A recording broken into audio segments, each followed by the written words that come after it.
Hello दोस्तों, स्वागत है आप सभी का एक बार फिर से आपके अपने YouTube channel TS agri academy पर।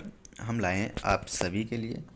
आपके कमेंट को देखकर आप लोगों का कई कमेंट मेरे पास पड़े थे कि सर बेसिक एग्रीकल्चर का कुछ दीजिए, तो उसके लिए हम लाए हैं। मगर इसके लिए हम थोड़ा आपसे क्षमा चाहेंगे क्योंकि इसका अर्जेंट में हमने पीडीएफ टाइप नहीं कर पाया है, तो सीधा बुक से ही है। इसके लिए हमें थोड़ा क्षमा करें, मगर आपको मैटर पूरा क्लियर देंगे जितना देंगे। लेकिन आप सभी से एक छोटी सी रिक्वेस्ट है कि मेरे इस चैनल को लाइक से सब्सक्राइब ज़रूर कर दें। ओके दोस्तों, बस थोड़ा सा सपोर्ट कीजिए और हम आपके लिए अपनी जी जान लगाएंगे। चलते हैं किसी जो हमें क्वेश्चन नंबर फर्स्ट दिया गया है कि ये बेसिक एग्रीकल्चर का जो अगला एग्ज़ाम है दोस्तों, हमें तो पता नहीं था। फिर आप लोगों का कमेंट देख के हम ये लगा कि एक बच्चे ने बताया कि आप लोगों को कल बेसिक एग्रीकल्चर का एग्ज़ाम होने वाला है, तो उनके लिए ये कुछ 50+ क्वेश्चन होंगे। तो चलते हैं बिना किसी देरी के फर्स्ट क्वेश्चन की तरफ, जो कि दिया गया है कि एग्रीकल्चर शब्द किस भाषा से लिया गया है। दोस्तों वो लिया गया है आपका लैटिन भाषा से, यानी कि आपका जो बेसिक है तो बेसिक से ही पूछा जाएगा, तो उसी के हिसाब से ये बेसिक ही क्वेश्चन है सब। ठीक है दोस्तों, एग्रीकल्चर हमारा लैटिन भाषा से लिया गया है। क्वेश्चन नंबर सेकेंड है कि भारत में भूमि की उपलब्धता कितनी है। तो दोस्तों जितनी है, यानी प्रति व्यक्ति के पास कितनी भूमि है दोस्तों, तो वो है 0.32 हेक्टेयर ओके पर व्यक्ति।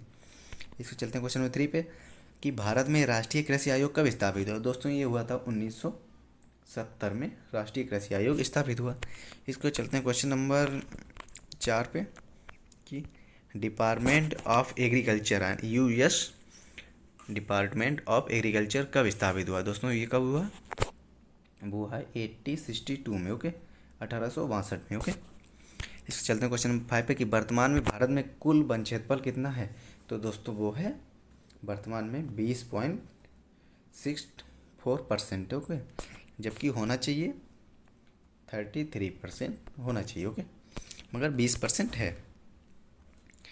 वन नीति के अनुसार 1980 की वन नीति के अनुसार 33% होना चाहिए, लेकिन वर्तमान में 20% है। इसके बाद चलते हैं क्वेश्चन नंबर 6 पर कि भारत में कुल सिंचित क्षेत्रफल कितना है। तो दोस्तों वो है, आज आपके ये क्वेश्चन जो अभी अभी आप लोग पेपर दे के आए होंगे आज एक एग्रीकल्चर हेरिटेज का, उस पर ये क्वेश्चन दिया गया था कि कुल सिंचित क्षेत्रफल कितना है दोस्तों, 57 मिलियन हेक्टेयर। जो बच्चे पढ़ के गए होंगे वो अपना पक्का सही करके ही आए होंगे। नेक्स्ट है कि संकल सिंचित क्षेत्रफल, यानी कि सकल सिंचित क्षेत्रफल ग्रोस इरिगेटेड एरिया कितना है दोस्तों, वो है 67 मिलियन हेक्टेयर ओके। इसका क्वेश्चन नंबर 8 है कि एक बार में से अधिक बोया गया क्षेत्रफल कितना है, यानी एक बार से अधिक बोया गया क्षेत्रफल कितना है दोस्तों, वो है 48 मिलियन हेक्टेयर। इसके बाद नेक्स्ट है 9 नंबर कि भारत में कितना क्षेत्रफल खेती के लिए उपलब्ध नहीं है, यानी कितना क्षेत्रफल है जो ऊसर बंजर कह सकते हैं, जो अनफर्टिलाइड है। तो दोस्तों वो है पूरी का 13.9%, यानी समथिंग हम लोग कह सकते हैं 14% हो गए, 14% अनफर्टाइल एरिया है। इसके बाद चलते हैं क्वेश्चन नंबर 10 पे कि भारत में कुल बोया जाने वाला क्षेत्रफल कितना है। तो दोस्तों वो है 46.1% ओके, 46.1% जो टोटल एरिया जो बोया जाता है। इसके बाद नेक्स्ट है कि भारत में रिपोर्टिंग क्षेत्रफल कितना है, यानी जो रिपोर्टिंग क्षेत्रफल है वो कितना है। तो दोस्तों वो है 93%, 306 मिलियन हेक्टेयर। जो टोटल क्षेत्रफल है भूमि का वो है 306 मिलियन हेक्टेयर ओके। इसके बाद नेक्स्ट है कि भारत के किस राज्य में उर्वरकों का सबसे अधिक उपयोग होता है। सबसे अधिक उपयोग दोस्तों किस राज्य में होता है, वो होता है दोस्तों उत्तर प्रदेश में ओके। और अगर कभी आपसे ये बात पूछ दिया कि सबसे अधिक भारत के किस राज्य में उर्वरकों का उपयोग सबसे अधिक, यानी कि पर हेक्टेयर के हिसाब से सबसे अधिक कौन सा राज्य करता है, तो दोस्तों वो करता है पंजाब ओके। पंजाब जो है हमारा, पंजाब पर हेक्टेयर के हिसाब से सबसे अधिक उपयोग करता है ओके।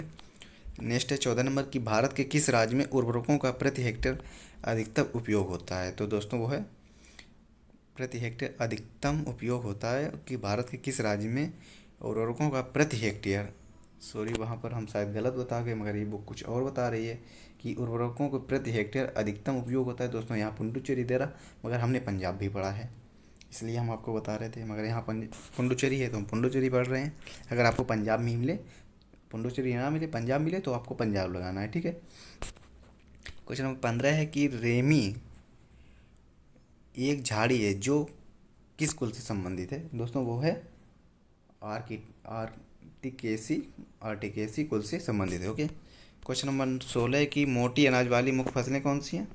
तो दोस्तों मोटी अनाज वाली मुख्य फसलें हैं ज्वार, बाजरा, मक्का, ये सब मोटी अनाज वाली फसलें होती हैं, ओके। इसके बाद नेक्स्ट चलते हैं, कुछ ये मेजर पॉइंट हैं इम्पोर्टेंट, देख लें इन्हें भी, कि मानव निर्मित सब्जी कौन सी है दोस्तों, वो है ब्रोकली मानव निर्मित सब्जी, तथा मानव निर्मित फल दोस्तों किन्नो। इससे सबसे छोटा बीज किसका होता है दोस्तों, आर्किड का होता है, लगभग 1 मिलियन प्रति ग्राम, एक ग्राम में लगभग 1 मिलियन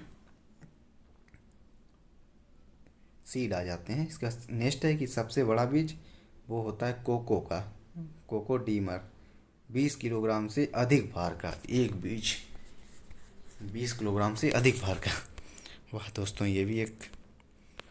इसके बाद नेक्स्ट है 17 नंबर की माइनर या सूक्ष्म माइनर मोटे अनाज वाली फसलें कौन सी हैं दोस्तों, वो हैं मंडुआ, कांगनी, जफोरा, कोंदो, वारी, कुटकी, ये सब माइनर या सूक्ष्म माइनर वाली फसलें होती हैं। इसके बाद नेक्स्ट है कि भारत में कृषि जलवायु क्षेत्रफल क्षेत्रीय योजना यानी एग्रो क्लाइमेटिक रीजनल प्लानिंग कब प्रारंभ हुई। तो दोस्तों ये हुई है 1988 में, ओके।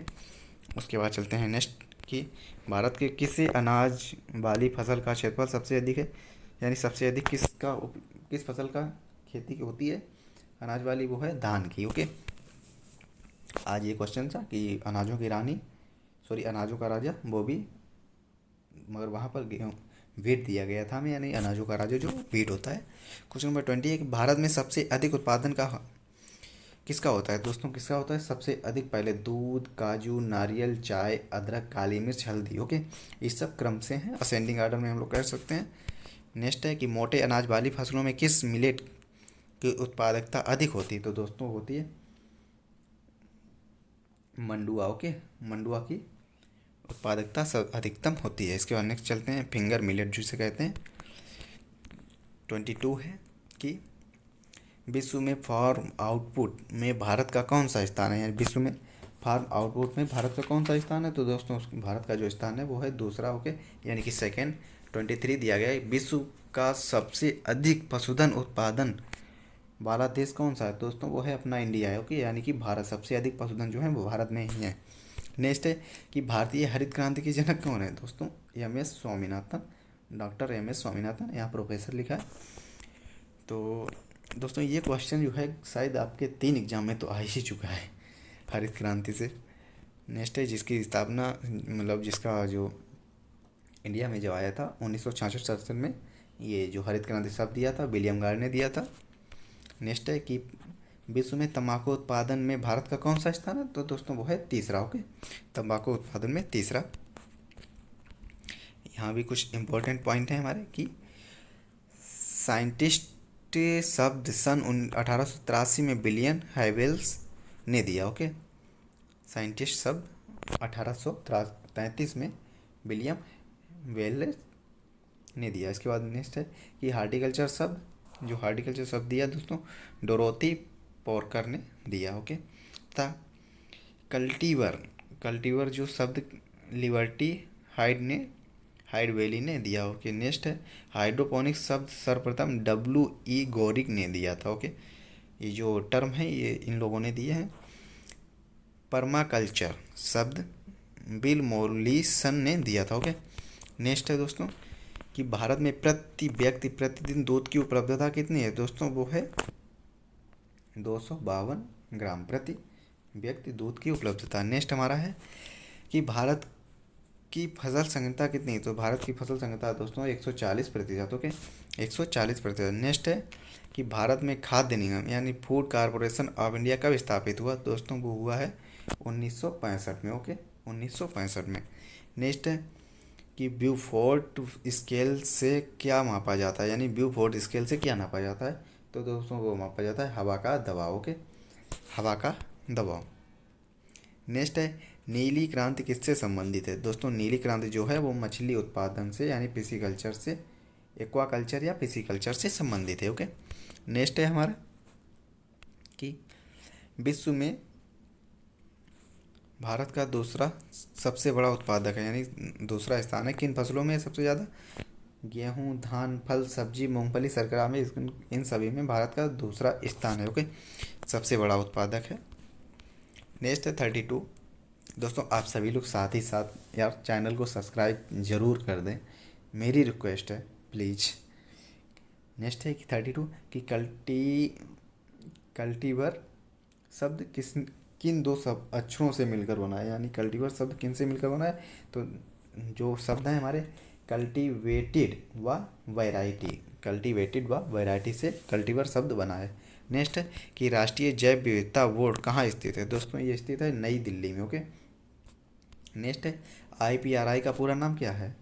IPRI का पूरा नाम बताइए। तो ये है intellectual property right, intellectual property right. Okay, next है कि सन 1940 में ICARI की सांख्यिकी इकाई के प्रमुख कौन थे? दोस्तों वो थे doctor BP Sukhatme. Okay, doctor PV Sukhatme. Okay, next है 36 की भारत का राष्ट्रीय वृक्ष कौन सा है? दोस्तों जो भारत का राष्ट्रीय वृक्ष है वो है बरगद, यानी बनियान ट्री। नेक्स्ट है कि भारत का राष्ट्रीय पक्षी कौन सा है? तो दोस्तों भारत का राष्ट्रीय पक्षी है वो पीकॉक यानी मोर। राष्ट्रीय पशु है बंगाल टाइगर है वो राष्ट्रीय पशु है। नेक्स्ट है कि भारत में सर्वाधिक जनसंख्या वाला लोकतंत्र कहाँ है? विश्व में सर्वाधिक जनसंख्या वाला लोकतंत्र कहाँ है? तो दोस्तों वो है अपना भारत। ओके, नेक्स्ट है कि राष्ट्रीय डेयरी विकास बोर्ड की स्थापना कब की गई थी? तो दोस्तों वो गई थी 1965 में। नेक्स्ट है कि अंडा किसका अच्छा स्रोत है? दोस्तों अंडा प्रोटीन का अच्छा स्रोत है, प्रोटीन द क्लोराइड। दोस्तों यहाँ पर आपको समथिंग 60 to 70 क्वेश्चन है। इसके बाद में आपको नीचे डिस्क्रिप्शन में 2 लिंकें मिल जाएंगी, जो 2 वीडियो जा करके आप देख सकते हैं। ओके दोस्तों